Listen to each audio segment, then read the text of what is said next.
오늘 말씀은 마가복음 13장 28절부터 37절 말씀입니다. 무화과 나무의 비유를 배우라.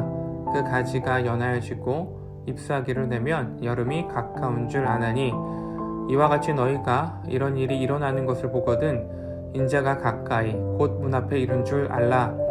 내가 진실로 너에게 말하노니 이 세대가 지나가기 전에 이 일이 다 일어나리라. 천지는 없어지겠으나 내 말은 없어지지 아니하리라.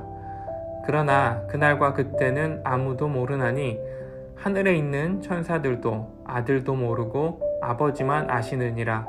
주의하라, 깨어있으라. 그때가 언제인지 알지 못함이라. 가령 사람이 집을 떠나 타국으로 갈 때에 그 종들에게 권한을 주어 각각 사물을 맡기며 문지기에게 깨어있으라 명함과 같으니 그러므로 깨어있으라. 집주인이 언제 오는지 혹 저물 때 일는지는 밤중 일는지 다 굴 때 일는지 새벽 일는지 너희가 알지 못함이라. 그가 후련히 와서 너희가 자는 것을 보지 않도록 하라. 깨어있으라. 내가 너희에게 하는 이 말은 모든 사람에게 하는 말이니라 하시니라. 아멘. 예수님께서 앞선 본문에서 성전 파괴의 징조에 대해서 말씀하셨고 오늘 본문에서는 성전 파괴의 때에 관해서 말씀하고 계십니다. 그리고 그 비유로 무화과 나무를 사용하시죠. 무화과 나무는 3월에서 4월에 잎이 나고 5월부터 6월에 첫 수확을 거둡니다. 무화과 나무에 잎사귀가 나면 수확할 시기가 다가왔다는 것이고 여름이 오고 있음을 알 수 있는 것이죠. 이처럼 거짓 선지자들이 등장하고 성전 파괴에 대한 징조가 나타나면 이제 곧 성전이 파괴될 것이다.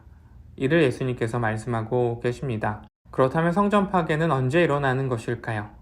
오늘 본문 30절은 이렇게 기록하고 있습니다. 내가 진실로 너에게 말하노니 이 세대가 지나가기 전에 이 일이 다 일어나리라. 예수님께서 이 세대가 지나가기 전에 이 일이 일어난다라고 말씀하셨습니다. 예수님께서 성전 파괴 때는 지금 세대가 지나가기 전 일어날 것이다 라고 말씀하시는 것이죠. 그러나 구체적인 때와 날은 말씀해 주시 않으셨어요. 그때가 언제인지는 하나님 아버지만 아시기 때문입니다. 그래서 우리에게 필요한 자세는 바로 깨어 있어라 입니다. 문지기가 깨어 있어야 집주인이 언제 올지 준비할 수 있는 것처럼 밤이든 새벽이든 이 시대의 징조에 민감해라 라는 것이 바로 예수님의 메시지인 것이죠. 역사를 살펴보면 성전 파괴는 예수님께서 말씀하신 것처럼 AD 70년 유대와 로마의 전쟁에서 성취가 되었습니다. 돌 위에 돌 하나도 남지 않고 예루살렘 성전이 무너졌어요. 예수님의 예언이 정확하게 성취된 것이죠. 오늘 말씀은 우리에게 주는 메시지는 먼저 예수님은 참 선지자라는 것입니다. 예수님께서 심판과 성전 파괴에 관한 징조를 말씀하시며 거짓 그리스도와 선지자들이 등장할 것이다 라고 말씀하셨습니다. 그리고 그들은 자신이 그리스도라고 거짓 주장을 했어요. 내 말이 하나님의 메시지다 라고 거짓 예언을 한 것이죠. 그러나 그들의 말과 예언은 그 어느 것도 성취되지 않았습니다. 하지만 예수님의 예언은 말씀하신 대로 이루어졌어요. 예수님께서 부활하신 후 하늘에 올라가신 지 2000년이 지났습니다. 그런데 예수님의 예언이 아직도 이루어지지 않았다면 우리가 예수님을 믿을 수 있을까요? 예수님은 자신이 하나님의 아들이시며 참 선지자이심을 예언의 성취를 통해 우리에게 보여주고 계시는 것이죠. 두 번째, 성전 파괴가 주는 메시지가 있습니다. 유대인들에게 예루살렘 성전은 신앙의 유산이었습니다. 그런데 이 성전을 차지하고 있었던 세력들은 예수님을 십자가에 못 박은 자들이었어요.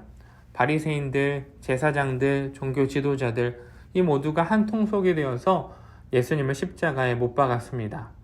하나님을 섬긴다는 이유로 성전을 차지하고 있었던 자들이었지만 하나님께 반역을 저지른 자들인 것이죠. 그리고 이들에게 임한 하나님의 심판은 성전 파괴였습니다. 유대인들이 예루살렘 성전이 무너질 줄 상상이나 했을까요? 과거 구약시대부터 신약시대까지 성막과 성전은 하나님을 만나는 장소였습니다. 거룩한 공간이었어요. 이방 세력에 멸망했던 이스라엘의 회복을 이끄는 장소는 성전이었고 목숨을 걸고 지켜야 할 하나님의 성전이었습니다. 그러나 그 성전이 지금 더럽혀졌어요. 성전을 차지한 자들이 하나님의 아들 예수 그리스도를 십자가에 못 박았기 때문이죠. 하나님을 반역한 자들이 성전을 차지하게 되면 하나님께서는 그 영광을 거두십니다. 하나님을 온전히 섬기지 않으면 성전이라 할지라도 하나님은 무너뜨리세요. 그리고 이는 이미 구약에서 예언된 말씀이었습니다. 열왕기상 9장 6절, 7절을 살펴보면 만일 너희나 너희의 자손이 아주 돌아서서 나를 따르지 아니하면 내가 너희 앞에 둔 나의 계명과 법도를 지키지 아니하고 가서 다른 신을 섬겨 그것을 경배하면 내가 이스라엘을 내가 그들에게 준 땅에서 끊어버릴 것이요 내 이름을 위하여 내가 거룩하게 구별한 이 성전이라도 내 앞에서 던져버리리니 이스라엘은 모든 민족 가운데서 속담거리와 이야기거리가 될 것이며 하나님의 심판은 성전이라 할지라도 교회라 할지라도 예외가 없습니다. 하나님의 말씀에서 떠난 자들이 성전을 차지하고 교회를 차지한다면 하나님은 자신의 영광을 걷어가시기 때문이죠. 그래서 우리는 깨어 있어야 됩니다. 말씀으로 깨어 있어야 되죠.